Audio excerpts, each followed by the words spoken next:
자, 먼저 오후 들어서부터 또 리플이 또 추가적인 하락이 나와주고 있습니다. 제가 어제 영상을 통해서도 여러분들께 말씀드렸다시피 이제 미장이 어제 열렸나요? 어제 휴장이었었죠. 그렇기 때문에 현재 나스닥 같은 경우도 그때 당시에 제대로 된 반영이 되지 못했었던 부분들이고, 현재 보시다시피 나스닥이 오후부터 떨어지기 시작을 하게 되면서 뭐 리플이라든지 이더리움 전체적으로 또 급락이 나와주고 있는 겁니다. 어제 휴장이었다 보니까 아무래도 오늘 밤에 제대로 된 이런 악재들이 이렇게 반영이 된다라고 보시면 되세요. 그래서 추가적인 하락은 불가피했다라고 보고 있지만 단번에 회복해줄 가능성이 저는 매우 높다라고 생각을 합니다. 지금 보시다시피 조금 이제 반등을 좀 보여주고 있잖아요. 조금 이제 바닥을 찾아가는 이런 과정들을 거쳐가고 있습니다. 새벽 시간대에 좀 이렇게 회복해주는 흐름들이 나와줄 것이다 라고 보는 이유가 뭐냐면, 보시다시피 트럼프가 관세를 100% 실행을 할 것이다 라고 또 얘기가 나와주고 있지만, 사실 관세, 우리가 떨어지는 거에 대해서 좀 더 관심을 갖기보다는 이 본질적으로 이렇게 떨어지는 이유가 과연 어떤 이유 때문인지를 우리가 먼저 보는 게 가장 우선적이다 라고 생각을 합니다. 그래서 결국에는 관세에 대한 부분들이 이 물가에 영향을 미치게 되기 때문이에요. 그래서 결국에는 이 관세가 문제가 됐던 부분들인데, 이 관세하게 되면 여러분들은 어떤 생각이 드시나요? 저는 물가가 가장 먼저 생각납니다. 2025년 2월, 3월, 4월 시장이 정말 크게 하락을 보였습니다.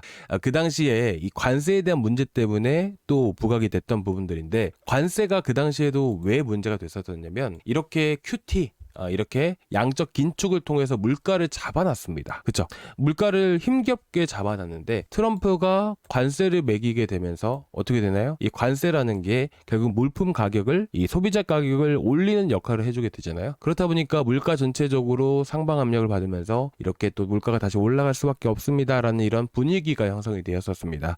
그렇다 보니까 그런 관세에 대한 문제가 다시 한 번 더 부각이 되게 되면서 지난 4월 달에도 크게 하락을 보여줬던 이유예요. 근데 결국에는 이 관세, 물가가 핵심이다 라고 말씀을 드렸었잖아요. 근데 지금 현재 물가를 우리가 살펴보게 되면 지금 2026년 1월 16일 기준으로 했을 때 몇 퍼센트인가요? 2.07%예요. 그렇죠?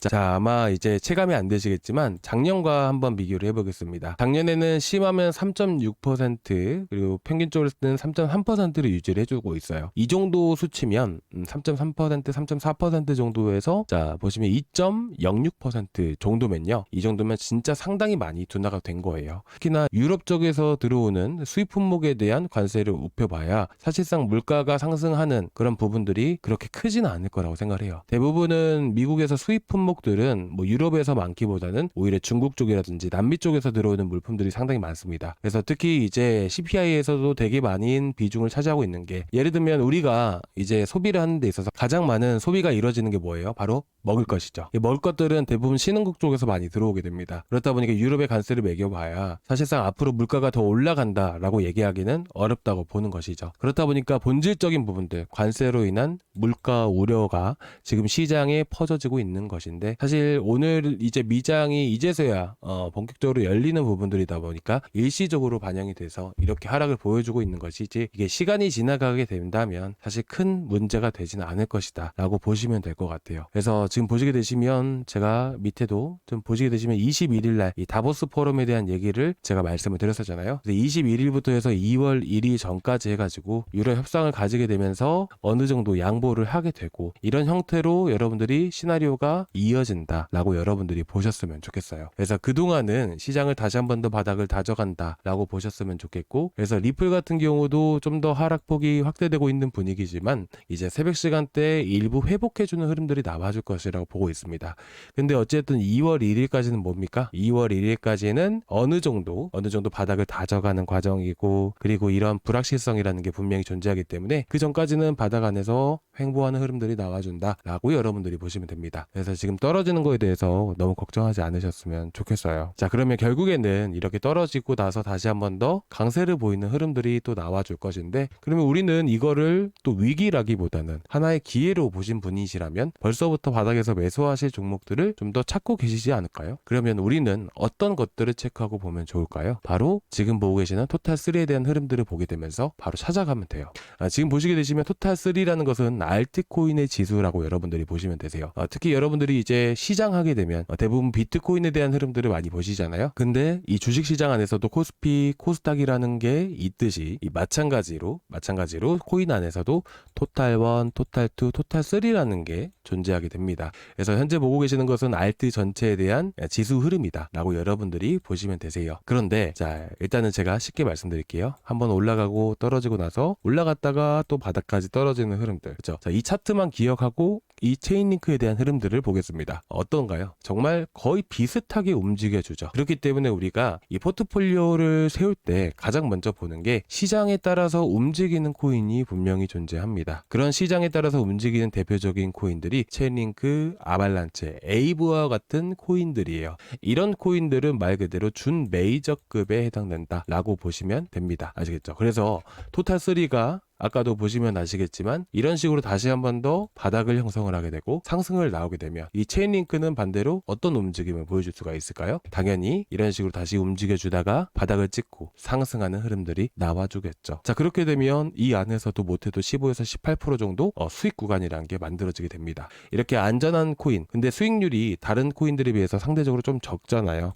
그래서 우리가 이렇게 투자를 할 때 분산 투자를 한다 라는 개념으로 보시면 되세요. 그래서 체인링크, 아발란체, 에이브와 같은 코인 이런 식으로 여러분들이 보시면 될 것 같고요. 그리고 이제 매수 타점들, 자, 매수 타점은 제가 구독자방 안에서 잡아 드릴 거예요. 근데 제가 보는 지표가 뭐냐면 여기 보면 링크라고 되어 있잖아요. 이건 체인링크를 의미하는 것이고요. 보시면 리얼라이즈드 프라이스라고 되어 있습니다. 자, 이거는 전체 현재 고래들이 매입하고 있던 이 체인링크의 매입 가격을 의미하게 되는 것이에요. 그래서 제가 말로 할 게 아니라 이 전체 흐름들을 여러분들께 좀 보여드리면서 여러분들이 직접 보시면서 느끼실 수 있게끔 제가 큰 흐름들을 보여드리겠습니다. 이 파란 색깔이 전체 이렇게 보시게 되시면 뭔가요? 전체 세력들, 고래들에 대한 평균 매입가라고 보시면 되세요. 이렇게 상승을 하는 과정 안에서는 이런 매입 가격들을 항상 지켜주면서 강세를 보이게 되죠. 하락장이 찾아왔을 때는 반대로 어떻게 보면 이 자리를 이탈하는 흐름들이 나와주게 돼요. 그래서 이 체인링크가 또 바닥을 다지는 과정 안에서 이렇게 보게 되면 이 파란 색깔 선을 기준으로 해서 여러분들이 보시면 됩니다. 그래서 이 강한 저항 구간에 또 형성이 되고 있다는 것을 알 수가 있죠. 반대로 이런 강한 저항 구간을 돌파를 하게 되면 어떻게 될까요? 당연히 큰 급등이라는 게 만들어지게 됩니다. 그래서 최근 2023년도부터 해가지고 현재까지 흐름들을 보셨을 때 어떤가요? 자, 여기 세력들의 평균 매입가 구간들을 강하게 지지해주고 이런 상승하는 흐름들이 나와줬다라는 거예요. 저도 그래서 결국에는 현 위치가 또 강한 지지 구간이 맞닿아 있는 구간들이고 다시 한 번 더 시장이 불장이 찾아왔을 때는 이처럼 똑같은 급등이라는 게 만들어질 수밖에 없다라고 생각을 해요. 그래서 결국에는 현 시점에서 지금 파란 색깔 구간들을 살짝 이탈하기도 하고 또 이제 지지를 해주기도 하잖아요. 그래서 현 시점에서 나스닥 미국 증시에 대한 흐름들에 따라서 현재 파란색에 맞닿아 있는 이런 자리가 강한 지지 구간으로 형성할 가능성이 매우 높다라고 생각을 해요. 그래서 현재 좀 내려왔을 때 이 세력들의 평단에 대한 흐름들을 보고 나서 여러분들께 매수 타점을 구독자방에서 잡아드리고자 합니다. 그래서 여러분들이 체인링크 이렇게 꼭 체크하고 보셨으면 좋겠고요. 그리고 50% 100% 급등하는 코인들 있죠. 자, 오늘도 급등하고 있는 코인이 뭐예요? 바로 엑시 인피니티잖아요. 그렇죠? 그래서 엑시 인피니티도 크게 급등을 하고 있는데 혹시 그거 아시나요? 엑시 인피니티도 이슈가 있는 거. 이슈가 있었습니다. 그래서 우리가 보통 이런 식으로 급등하는 코인들은 이슈가 있는 코인들이 바로 크게 급등을 한다라고 여러분들이 보시면 되세요. 그래서 보통 제가 구독자방 안에다가 이런 식으로 해서 한 주에 그 주에 또 이슈가 있는 코인들을 쭉 제가 구독자방에다가 이렇게 올려드리고 있어요. 그래서 여러분들 보시면 1월 22일에는 옵티미즘에 대한 바이백 이슈가 있게 되죠. 예를 들어서 스카이 프로토콜 같은 경우에는 오늘 나왔던 기사인데 지난주부터 해가지고 계속 바이백을 시작을 했습니다. 바이백을 하니까 어떻게 됩니까? 이 바닥 구간에서부터 해서 80원대부터 해가지고 거의 100원까지 급등을 크게 보여주잖아요. 마찬가지로 옵티미즘도 이렇게 바이백에 대한 제한이라고 했잖아요. 제한이라는 게 뭐예요? 결국에는 제한을 하고 나서 이렇게 거버넌스 토큰이기 때문에 투표가 진행이 돼야 됩니다. 그래서 투표가 51%가 넘어가게 되면 그 다음부터 바이백이 시작이 된다라고 보시면 되세요. 그래서 스카이 프로토콜도 마찬가지로 바이백이 시행한 이후로 강한 상승세를 보여줬듯이 마찬가지로 옵티미즘도 22일에 투표가 진행됩니다. 한국 시간으로는 한 23일 새벽에 진행이 될 가능성이 되게 높아요. 그래서 끝까지 흐름들 체크하고 나서 23일 오전에 매수 타점 잡아가지고 여러분들께도 추천을 드릴 거니까 여러분들 이 코인은 꼭 놓치지 않으셨으면 좋겠습니다.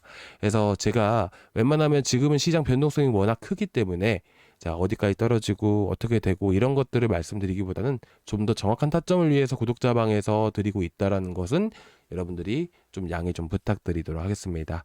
그래서 저희 구독자방은 뭐 구독자분들 다 들어와 계시잖아요. 근데 뭐 아직 안 들어와 계신 분들 같은 경우에는 저희 고정 댓글란에 여기 첫 번째 링크가 있습니다. 여기를 타고 들어오시면 되시거든요. 그래서 이걸 클릭을 하시면 이 페이지가 나오게 돼요. 여기서 실시간 소통방 입장 이거 하나만 눌러주세요. 그러면 제가 문자로 안녕하세요 코인아빠입니다 하고 구독자방 링크를 전달드리고 있습니다. 그래서 그 링크를 클릭을 하고 들어오시면 지금 보고 계시는 저희 구독자방에 바로 들어오실 수가 있어요. 얼마 전에 베라체인 나가고 그쵸? 그리고 엑시 인피니티도 1,600원짜리에서 나갔었어요. 지금 3,000원이 넘잖아요. 그죠? 그래서 이런 식으로 여러분들께 단순하게 얼마에 매수하세요? 끝입니다. 이게 끝이 아니고 여러분들께 왜 이런 것들이 움직일 수 있는지 이런 이슈에 대한 설명들까지 해가지고 제가 자세하게 또 올려드리고 있으니까 여러분들이 들어오셔서 단타 같이 해 나가시면서 이 시장 잘 이겨 나가셨으면 좋겠습니다. 저도 여러분들이 투자하시는데 도움이 많이 되실 수 있는 정보들도 많이 드리고 있으니까 같이 힘내보자고요. 자, 이렇게 해서 여러분들께 리플에 대한 설명을 뭐 간단하게 드렸었던 부분들인데 자, 다시 한 번 더 좀 말씀드릴게요. 이 이슈는 단발성에 불과합니다. 근데 이렇게 또 떨어지다 보면 사실 걱정이 더 앞설 수밖에 없어요. 근데 결국에는 나중에 한번 지켜보십시오. 이 문제가 그렇게 큰 영향을 미치지는 않을 것이다 라는 것을 충분히 아실 수가 있을 겁니다. 그러니까 너무 걱정하지 마시고요. 아시겠죠? 자, 일단 오늘 여기까지 준비했는데 조금이나마 도움되셨다면 구독과 좋아요 한 번씩 부탁드리고 다음 시간에 또 뵙도록 하겠습니다. 감사합니다.